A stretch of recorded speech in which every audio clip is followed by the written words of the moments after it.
조간 브리핑입니다. 오늘 첫 기사 매일경제신문으로 가보겠습니다. 정용진 신세계 부회장이 최근 광폭 행보를 보이고 있습니다. SK 와이번스 야구단을 인수한 데 이어서 이번에는 경쟁사인 네이버를 찾아갔는데요. 정 부회장은 어제 네이버 본사에서 이혜진 창업자와 만나 온라인 쇼핑 시장에 관한 의견을 주고받은 것으로 알려집니다. 정 부회장이 경영하는 이마트는 경영 중심의 오프라인 강점을 살리는 동시에 온라인 쇼핑 시장에서 뒤처지지 않기 위해서 투자를 지속하고 있는데요. 온라인 유통 강자인 네이버와 협력 관계를 맺으면 신세계 온라인 쇼핑몰인 SSG닷컴의 추가 성장을 기대할 수 있을 거란 해석이 나오고 있습니다. 업계에선 거대 유통 공룡들의 협력 가능성에 주목하고 있는 모습입니다. 이어서 두 번째 기사는 한국경제신문입니다. 올해의 기업 공개 IPO 시장 최대어로 꼽히는 LG에너지솔루션이 상장에 시동을 걸고 있습니다. LG화학 배터리 사업 부문이 떨어져 나와 설립된 LG에너지솔루션은 기업 가치가 최대 100조 원에 이를 것으로 예상이 되면서 많은 주목을 받고 있는데요. 투자은행 업계에 따르면 LG에너지솔루션은 KB증권, 모건스탠리, 신한금융투자, 대신증권 등 7개 증권사를 주관사로 선정했습니다. KB증권은 국내 대표 주관사로, 모건스탠리는 외국계 대표 주관사를 맡았습니다. 주관사 선정을 일찍 마무리하면서 IPO도 빠르게 추진될 전망인데요. LG에너지솔루션의 가치는 최소 50조 원에서 최대 100조 원에 이를 것으로 보여지며 공모 금액만 10조 원에서 15조에 이를 전망입니다. 신속 심사 제도를 통해 오는 3분기, 이르면 8월께에 유가증권 시장에 상장할 것으로 알려졌습니다. 계속해서 세 번째 기사 한겨레 신문입니다. 전통적인 배당주인 은행이 배당에 힘을 실을 것으로 보여집니다. 금융당국이 국내 은행 지주회사와 은행들에게 배당 축소를 권고했는데요. 코로나19로 경기 침체가 길어질 것에 대비해서 올해 6월 말까지 순이익의 20% 이내에서 배당을 실시하라는 겁니다.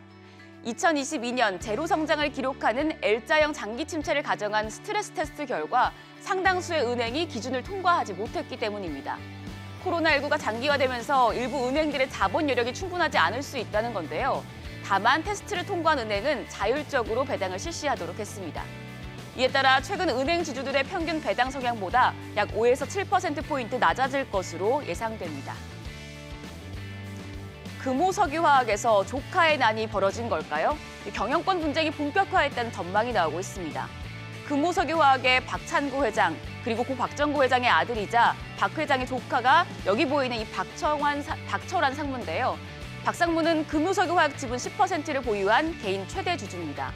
박 상무가 기존 대표 보고자, 그러니까 박 회장과의 지분 공동 보유와 특수관계를 해소한다며 독자 행보에 나설 것을 밝혔습니다.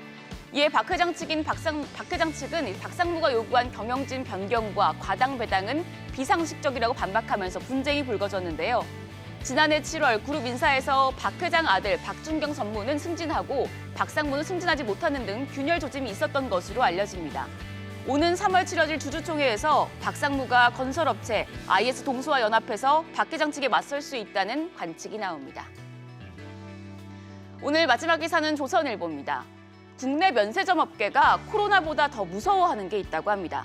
바로 중국 하이난 면세점이라고 하는데요. 중국 당국이 기존 내국인 대상 면세 규제를 완화해서 하이난 면세점에 파격적인 혜택을 줬습니다. 1인 구매 한도를 3만 위안에서 10만 위안으로 3배 이상 늘리고 하이난을 다녀온 뒤 6개월 동안 온라인 면세점을 이용할 수 있도록 허용해줬는데요. 이에 중국인들의 억눌렸던 소비 심리가 폭발하면서 중국 면세점 기업이죠. CDFG가 역대 최고 위력을 기록하며 매출 1위를 차지했습니다. 우리나라 롯데면세점은 3위, 신라면세점은 5위로 내려앉았는데요. 과연 코로나19 사태가 끝나면 괜찮아질까요? 한국 면세점들은 코로나가 끝나도 하이난 면세의 맛을 본 중국인들이 한국 면세점으로 오지 않을 수 있다며 걱정하고 있습니다. 이에 따라서 지금 중국 보따리상, 따이궁의 의존도가 높은 국내 면세점은 자칫하다간 무너질 수 있다는 우려가 커지고 있습니다. 지금까지 조간 브리핑이었습니다.